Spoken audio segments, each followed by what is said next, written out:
Hi everyone, Yasas to another episode of Dimitra's Dishes. Today we're going to be making the traditional Greek salad known as dakos. Dakos is so good. I mean, I have this almost every day when I'm in Greece. It's made with barley rusks that are made in Crete. If you can't find them, I finally found the large ones online on Amazon. They always have the small ones that are sort of used like croutons, which is a great thing to add to a salad. They're so healthy and they're so good. This is my favorite brand, by the way.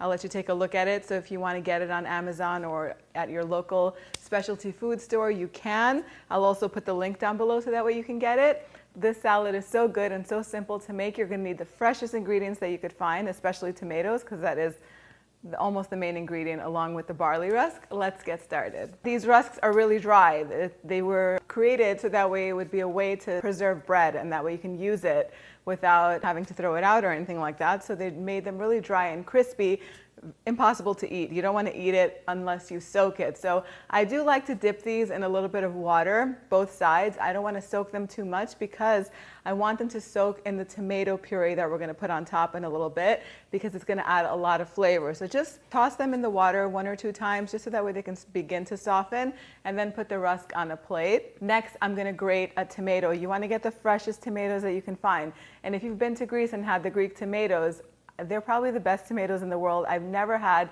tomatoes that taste that sweet and that good anywhere else.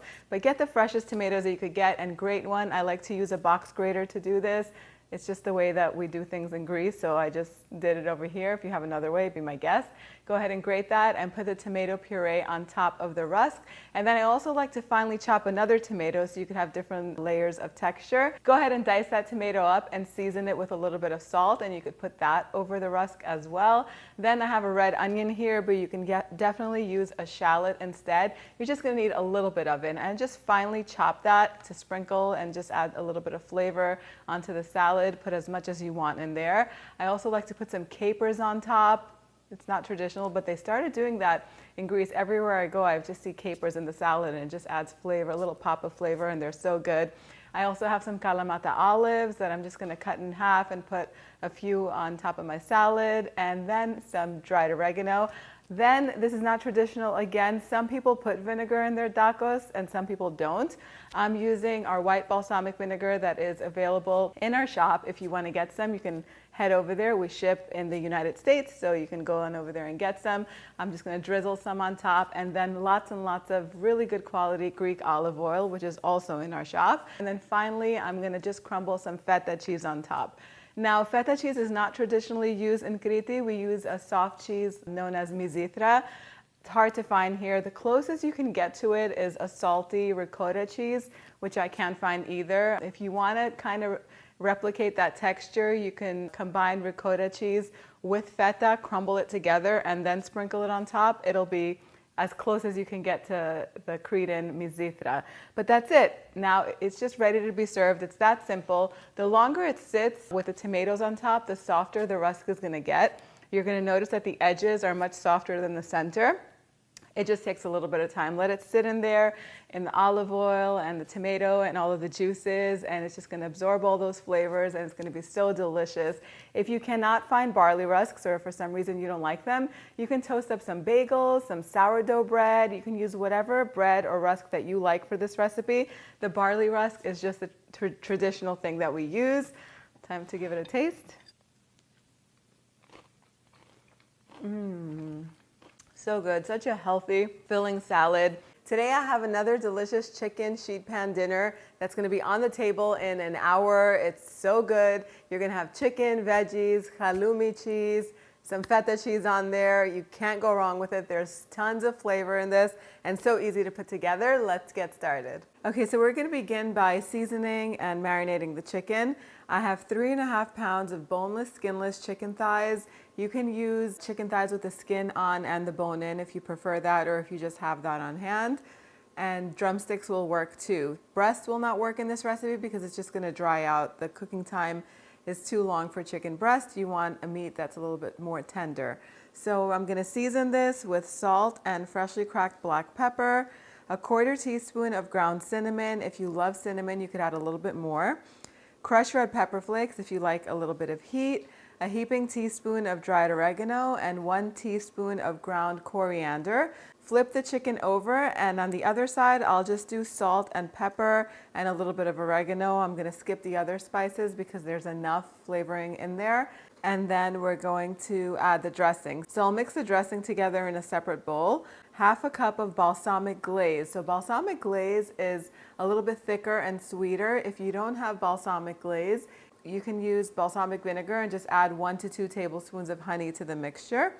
I'll add 1 small can of tomato paste. This can is 6 ounces or 170 grams.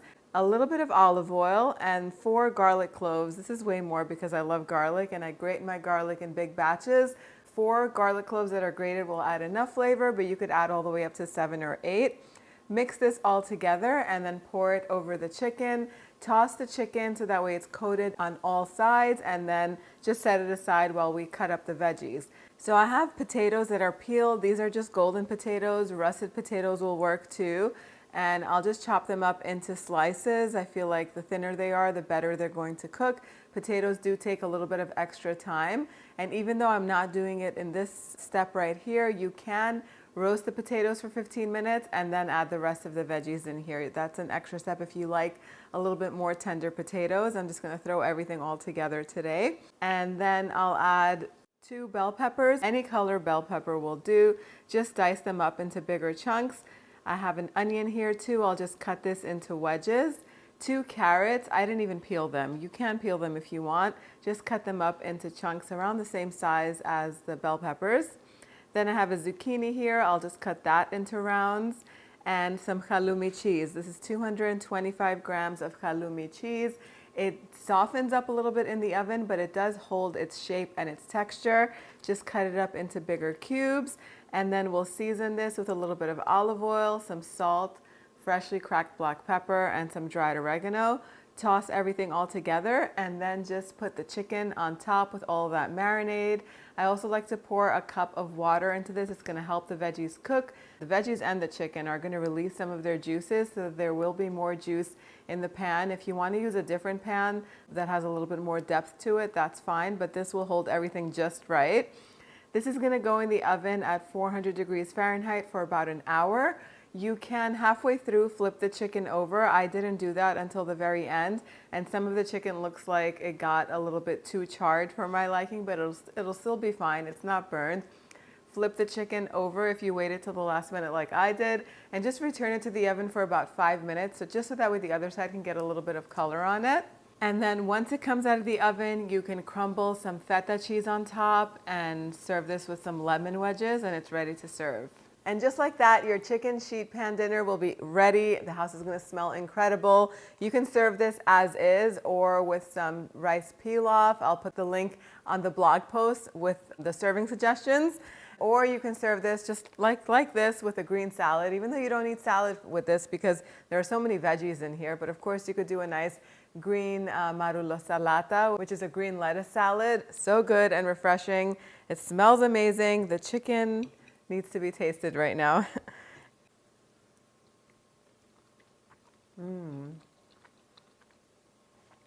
Just perfect. I love that tomato in there. I love halloumi cheese when it's still warm because it's soft, yet it holds its shape.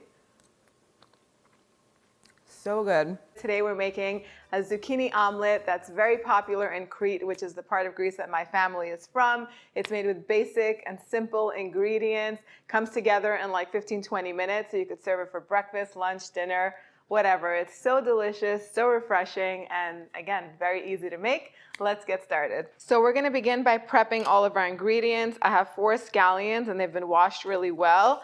I'm just gonna go ahead and slice these up.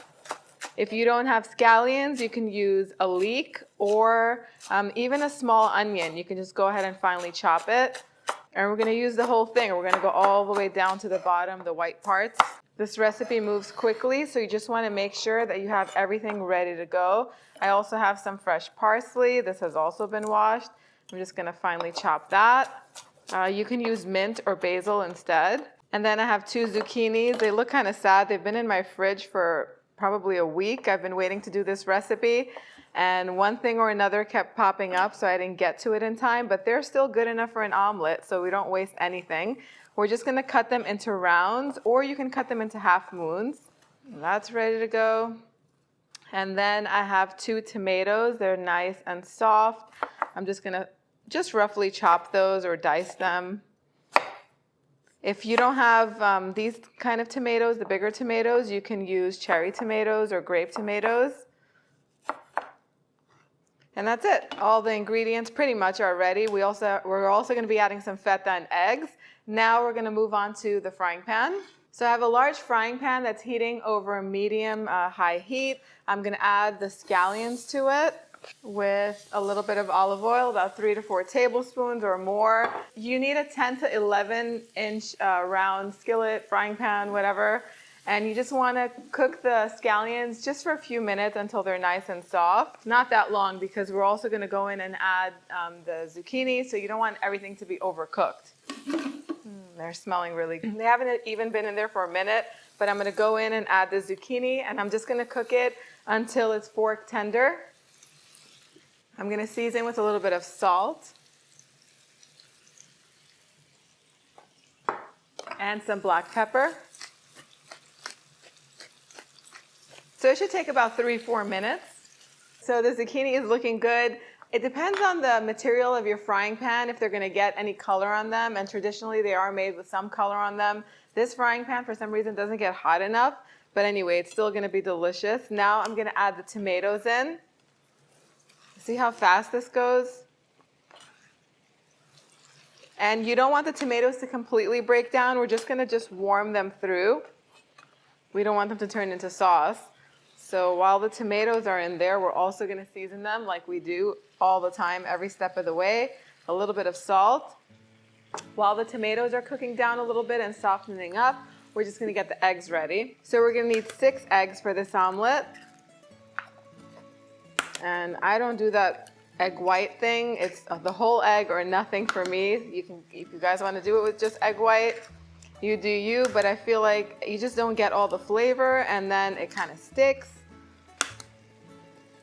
So we do the whole egg around here. I'm going to add the parsley, some salt, black pepper. I'm going to give this a nice mix, and then I'm going to add the feta cheese. That is looking good. Then I'm going to crumble in about 4 ounces of feta cheese. So the tomatoes are starting to soften up a little bit. You don't want them to completely melt. At this point, we're just going to add the eggs. And I'm just going to mix it just a little bit. Reduce the heat to medium-low. Cover the pan and let it cook until the eggs are set. It should take about 8 to 10 minutes, and then it's going to be time to serve it. So the omelet took about 10-12 minutes to be fully cooked. I do leave it a little slightly runny on top. The vegetables do release more water, and it's going to look like it's not fully cooked. But if you cook it a little too much, it tends to get like spongy. Ever had those omelets where they're kind of dry and spongy? That's because they've been overcooked. So then you want to just take it off of the heat and keep it covered for about 5-6 more minutes. That's going to help it release from the pan easily, and it is going to continue to cook a little bit more without it getting overcooked. Then how you would serve this, if you're doing this just for your family, you can slice straight out of the pan. If you're serving it at a brunch or just for company or whatever, you want to be a little fancy, you can take out a nice wooden cutting board and just put it on top. It should slide right out of the pan if your pan is non-stick, or if you let it sit a little bit. This is another delicious dish that tastes good at room temperature, so it's perfect to take along to the beach. This actually reminds me of Greece. My aunt always packs us little goodies to take with us to the beach, and a lot of times it's like frittatas like this one, with lots of vegetables. It's a great way actually to use up leftover veggies. It's not just for zucchini. Whatever you have on hand from the day before, just throw it in your omelet. Greeks also like to use leftover Greek salad and make an omelet out of it the next day. It's so delicious. Time for the taste test.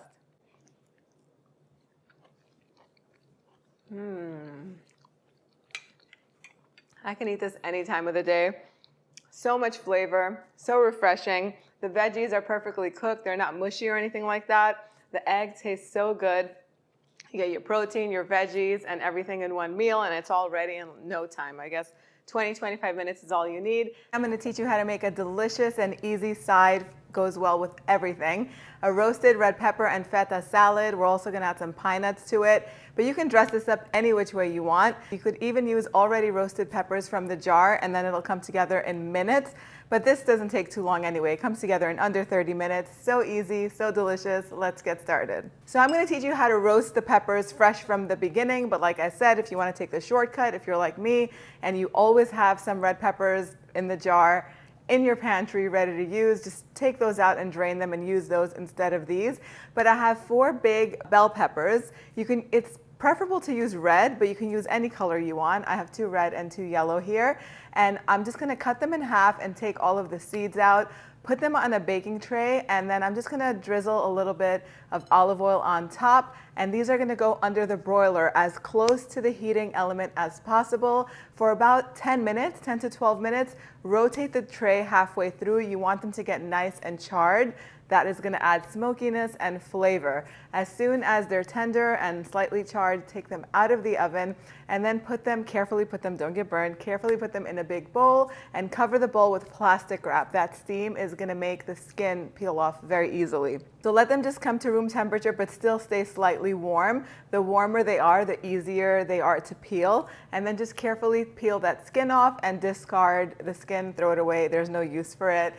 Make sure when you put the peppers in the bowl, if there's any juices in the pan, get those as well. It's going to be part of the marinade or the dressing, and it has a lot of flavor, so don't throw that away. Anyway, now it's time to put the rest of the salad together, which is so simple. So I have about a 1/4 cup of pine nuts. You can use walnuts, almonds, pecans, whatever you want, but do toast them. You can throw them in a small pan and then just toast them over medium heat for about 5-6 minutes or until they get a nice color on them and you could smell them. That's how you know they're done. It really enhances their flavor. For the dressing, I'm using some balsamic vinegar, and this one is from our shop. You can get it on dimitrasdishes.com. You need about 2 to 3 tablespoons. 1 garlic clove that's grated, a 1/4 cup of olive oil, and this is also from our shop. It comes from my family's olive trees in Greece, in Crete.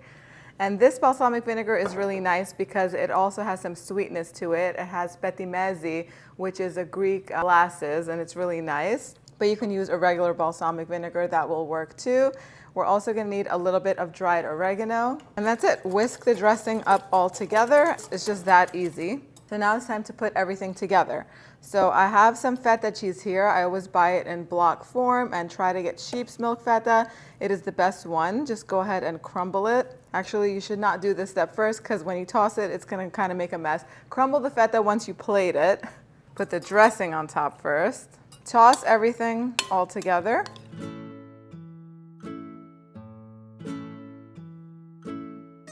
And I'm also going to add a hefty pinch of salt to bring all of the flavors together. Of course, you can serve this in a bowl family style, but I like to take out a nice platter and just pour everything into the platter. I did slice the roasted peppers into long strips, and now you can crumble the feta. I also have some pitted Kalamata olives. You put as many as you like. I just like to cut them in half.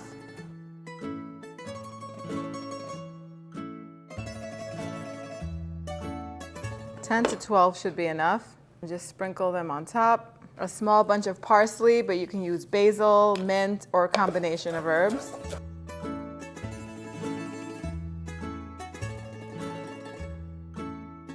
And then you want to take the toasted pine nuts or walnuts or pecans, whatever you're using, and sprinkle those on top. And finally, the parsley. And the best thing to do is toast up some bread to soak up that delicious dressing. You could serve this over a pita, like I said, with any grilled meats or any grilled chicken or roasted chicken. It goes good with everything. Time for the taste test, and I want to make sure I get a little bit of everything.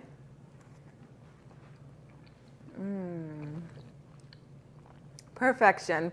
The peppers are soft and sweet and toasted. Smoky, I mean. The pine nuts are so good with this. Mild yet lightly nutty. Kalamata olives add that punch, a brininess to them, and also a little meatiness to them too. Today we're making a green bean and potato salad. It's so yummy if you want to serve it just any weeknight as a vegan dish, as a vegan main entree. Let's get started. So I'm starting off with 1.5 pounds. You could do 1.5 pounds to 2 pounds of either golden or russet potatoes, any potatoes you would use for baking. Red potatoes are nice too, and if you're using red potatoes, leave the skin on. It makes for a very pretty presentation. I didn't have those, so I did peel the skin.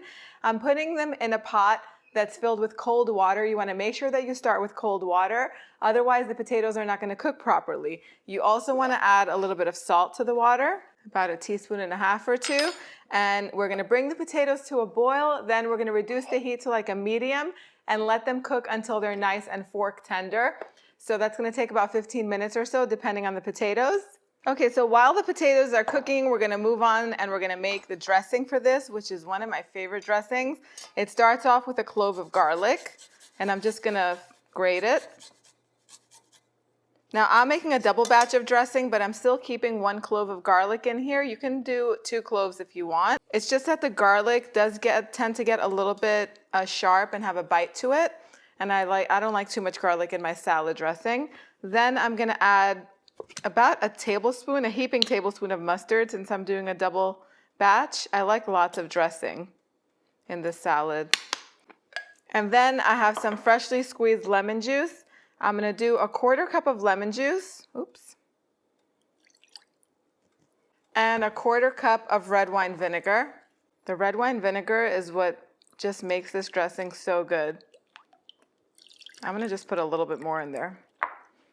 And some olive oil, about 1/2 cup. And just whisk it all together. And that's it. The dressing is ready. We're just going to whisk it up right before we pour it on top of the salad later. This step is done. While I'm here, there are going to be some olives in the salad too. I have some pitted Kalamata olives here. So I'm just going to slice them in half. If you have all the prep work done ahead of time, everything moves really quickly. And I also like to clean as I go. I'm a little bit of a neat freak. So I constantly clean as I cook. This is done. Now we're just going to wait for the potatoes. Okay, so it took about 23 minutes for the potatoes to be ready. What you're looking for is for them to be fork tender. So basically when you stick a fork in there, it should come out easily. Just like that. You want to make sure you don't undercook them, but don't overcook them either, because you don't want them to get all mashed up. So I'm going to take these out of the water. And just set them on the cutting board. And I'm just going to add the green beans to the same water so that way we don't have to wash another pan. And I'm going to boil them for about 7 to 8 minutes. I still want them to be nice and tender.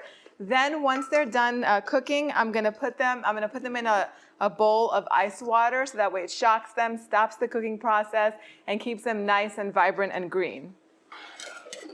So it's been about 8 minutes. I'm just going to go ahead and transfer the beans into the ice water. And I'm going to leave them in there for a few minutes while I get the potatoes ready. So the potatoes have been sitting here for a little while. I'm just going to cut them. You can cut them into either rounds, or they might fall apart like mine are. That's fine. If you're using smaller potatoes, right now, these days they're sold as baby potatoes. They're going to cook easier and faster, actually, and they're going to be easier to handle. So I'm going to go ahead and just roughly chop these. This is a rustic salad, so if the potatoes start to fall apart on you, don't worry about it.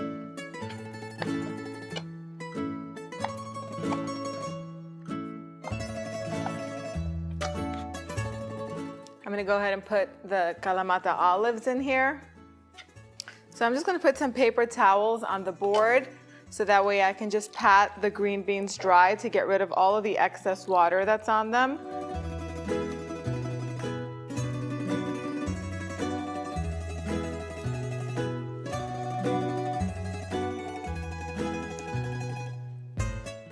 And I'll just do one batch at a time. And then I'm going to cut them in half so that way they're easier to eat. And pop them in the bowl as I go. You can leave them whole if you want. I just feel like they're so much easier to eat when they're bite-sized.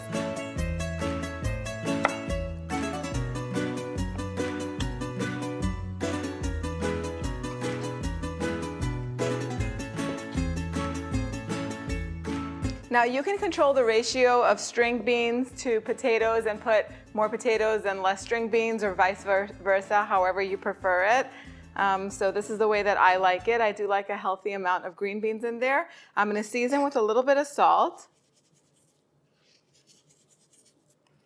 And I'm going to carefully pour the marinade on top.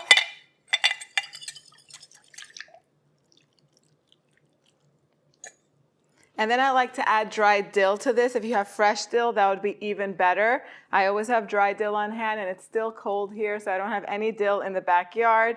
And it is hard to find fresh dill at the supermarket. And give everything a nice mix. Be careful because the potatoes are going to be really soft, and you don't want them mashing up and falling apart. And there you have it. The potato salad is ready to be served. I like to serve this on a flat serving tray. I don't have it in front of me right now, but you can definitely do it in a bowl if you want, or in a shallower, wider bowl. It just looks really pretty. The sauce, or the dressing I should say, settles down to the bottom, and it's going to be perfect served alongside anything. My mom used to actually make this salad for us and serve it with boiled eggs for dinner, and it tastes delicious. Even chop some tomatoes and put them in here, that would be nice too. But if you're serving it for Easter alongside lamb or something like that, it's going to go perfectly. It is time to do the taste test. So I want to make sure I get a little piece of Kalamata olive, a string bean, and a potato.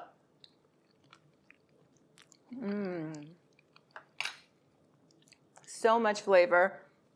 It's so bright and refreshing from the vinegar and the lemon juice. We're going to be making a beautiful zucchini galette with puff pastry, slices of fresh zucchini, and a layer of cheese made with feta, parmesan, and cream cheese. The whole thing is so easy to put together. Let's get started. So I like to buy my puff pastry at the restaurant supply stores because you get these beautiful large pastry sheets. If you can't find it, or if you already have the puff pastry that comes with 2 sheets per box, you can just put it together and roll it out to about 16 inches in diameter. I don't even cut it because later on we're going to fold the edges over to create, it's going to be a circle anyway, so you don't have to waste anything. As long as it's about 16 inches round, you're going to be good to go. And I have my pan over here that's 16 inches in diameter, so I'm just going to use that just to make sure that I've rolled it out enough. All I did was I just dusted a little bit of flour onto my work surface, and I just rolled it out a little bit on each side so that way it can fit my pan. Next, I have 8 ounces of cream cheese. That's about 230 grams. You want to make sure that it's nice and soft. If you didn't take it out of the refrigerator in time, you should take it out an hour or two before you're ready to use it so it can get nice and soft. You could either put it in some warm water because it should be wrapped in foil, or you could pop it in the microwave for a few seconds. Just make sure that it's nice and soft so that way it's easy to spread. And then go ahead and spread the cream cheese in the center of your prepared puff pastry. Leave about 2 to 3 inches where it's not spread because that's going to be the crust. Then I have 2 ounces of shredded Parmesan cheese that I'm just going to sprinkle over the cream cheese, and about 4 ounces of feta cheese. I like to buy my feta in block form just because it's so much better quality, and if you could get sheep's milk feta, it's going to be nice and creamy. If all you have is cow's milk feta, go ahead and use that. Just crumble it all over the top of the cream cheese and the Parmesan layer. Then I have 2 zucchinis over here. Just slice the zucchini into thin rounds, about 1/4 inch thickness is what you're looking for, and put them all in a bowl. Drizzle some olive oil on top, season with salt and freshly cracked black pepper.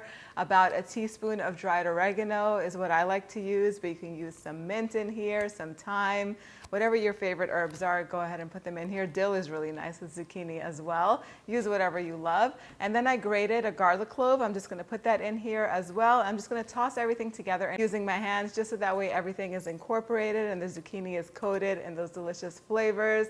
Then I'm just going to layer the zucchini in circles around all of that delicious cheese. Squeeze whatever's left in here and there so that way we don't waste anything. And then you're going to have a little bit of that olive oil and herb dressing left over on the bottom. It's probably going to be about a half teaspoon or so, but you don't want to waste it. Go ahead and drizzle that over the top. Then in that same bowl, I like to make a little egg wash. So I just have an egg yolk here. I'm going to add a tablespoon or 2 of milk, whisk that all up, And before I brush it all over my pastry, I'm just gonna fold the pastry that is hanging over the edges over the edges of the zucchini and the cheese, just to create a beautiful rustic border. Brush the border with the egg wash, and then you want to make sure that your oven is preheated to 400 degrees Fahrenheit. This is going to bake on the center rack until it's perfectly cooked. It's going to take between 45 to 50 minutes. Keep an eye on it because oven temperatures do vary. Once the puff pastry is golden, you want to also make sure that your zucchini is nice and golden on top. Once it comes out of the oven, let it sit at room temperature for about 10-15 minutes, and then it's ready to serve. So the galette took 45 minutes in my oven to bake. For the last 10 minutes, I did raise it to the top rack just so it can get more color on it, and it was a really good idea to do that. Keep an eye on it. Like I said, oven temperatures vary. They cook differently. Sometimes they're not calibrated right, and you think you're baking at one temperature, but it's really baking at a different one. So keep an eye on it. If it needs more color, keep it in there longer. If it's browning a little too fast, don't put it on the top rack. So anyway, once it comes out of the oven, let it sit for about 10 minutes, and then it's ready to serve. I would serve this with a nice salad. It goes really great with anything. I would definitely serve this as an appetizer for a party if I was having one, just because it's so beautiful to look at and simple to put together. This would be a great brunch item to serve too, by the way. Time for the taste test. And before I bite into it, you take a look and see that the bottom crust is perfectly cooked. The puff pastry cooked perfectly. I think I forgot to say that once I rolled it out and put it on the tray, I did dock it with a fork, which just means I pierced it all around with a fork. What that does, it keeps the puff pastry from rising too much while it's baking. Just keeps everything nice and neat and in its place. Oh my God. What a delicious combination. The puff pastry is flaky and perfectly crisp. That cheese layer, so many layers of flavor in there. The cream cheese, of course, is creamy. You get that bite from the Parmesan cheese, that nuttiness, and then the feta, of course, it's just so good. The zucchini is nice and mild and goes perfect on this. I think you guys are gonna really love this one. Today I'm gonna teach you how to make a simple sauce. This is so good. You can stir this into pasta. You can throw chicken in it, shrimp. It just loaded with flavor, very simple to make. It's a Greek sauce that's made with tomatoes and roasted red peppers. Again, it's very simple yet so delicious to make, and it keeps fresh in the fridge for a while. You could even freeze it, so make extra. Let's get started. Okay, we're gonna begin by finely slicing a small onion and add it to a skillet with a little bit of olive oil. We're gonna just cook this for about 8 to 10 minutes until it's nice and soft and golden. Next, I'll add in 2 to 3 garlic cloves that are grated, and I like to grate my garlic in big batches using a food processor, and then I store it in Ziploc bags in the freezer so it stays fresh for a long time, and I always have garlic on hand. So I'm just going to drop some garlic in here and warm it through until it melts into the onions and until it's nice and fragrant. That just takes a few seconds. Then I have a pound of canned tomatoes. These are San Marzano. I love these tomatoes because they're very flavorful and they're slightly sweet and they're always very, very fresh tasting. So those are gonna go in with a whole jar of red bell peppers. These are roasted red bell peppers. I just drained them really well. They're gonna go in. We're gonna season this with a little bit of salt, freshly cracked black pepper, some crushed red pepper flakes if you like the heat, or you can throw in a chili if you'd like, or you could just throw in the chili at the very end. A teaspoon of dried oregano, and then I'm also going to add a little bit of sweetness to this to offset the acidity of the tomatoes, so about a tablespoon or more. Most of the time I need a little more sugar or honey for this. I'm using honey, so I'll probably go in later on with another tablespoon of honey, and then I'm just going to rinse the can out a little bit with some water, and this is going to come to a boil. Once it comes to a boil, I'm going to reduce the heat to a medium, put the lid on the pan, and this is going to cook for about 30 or 40 minutes or until it thickens. The tomatoes are going to start to break up, and so are the bell peppers, but you could also go in as you're mixing this and smash them up with the back of a wooden spoon. If they look like they need a little bit more cooking, you could add some more water to the sauce and let it cook on an additional 10 minutes. Once all of the water has evaporated and you're left with a thick sauce like this, then you know it's ready. If you want it a little bit more smooth, of course you could pass it through a food processor or a blender, but I like it a little bit chunky like this. Give it a taste at this point and it is ready. You can just store this in a jar or in an airtight container until you're ready to use it, and then add some fresh herbs to it like finely chopped basil or parsley. or you can make little wells in it and use it as a shakshuka sauce and just poach some eggs in there. It's ready to serve. And just like that, the tomato and red pepper sauce is ready, and it smells, I wish you could smell it. It smells so good. I could literally serve this as an appetizer. If I was to use this as an appetizer, I would just drop some chunks of feta cheese in this. Once it's done, maybe drizzle some olive oil and some balsamic glaze, and you serve this with some fresh slices of bread or some warm pita, and your guests are gonna love it for sure. It's so good, so versatile. Like I said, definitely make extra because it does freeze well, and it also keeps fresh in the refrigerator for like a week. So you can make this well ahead of time and just have it on hand. In Greece, we make something known as strapazzata, which is this sauce with some scrambled eggs in it. Could you imagine? So delicious. Let's just do the taste test now. I just like to dip some warm pita in it, basically.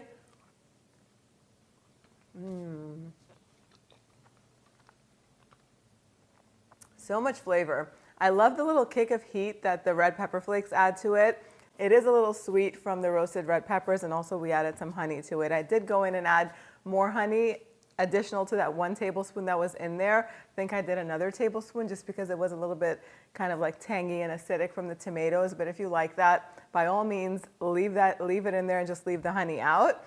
It's so good. I also like it chunky, but if you like more of a smooth sauce, you can definitely pass this through a food processor or a blender and just make it nice and smooth. It's just a matter of your preference. And that's the best thing about cooking at home. You make it how you like it. I hope you guys give this recipe a try. You can head on over to the website, dimitrasdishes.com, to print this one out. Thank you so much for spending time with me today. I'll see you all next time. Yes, us.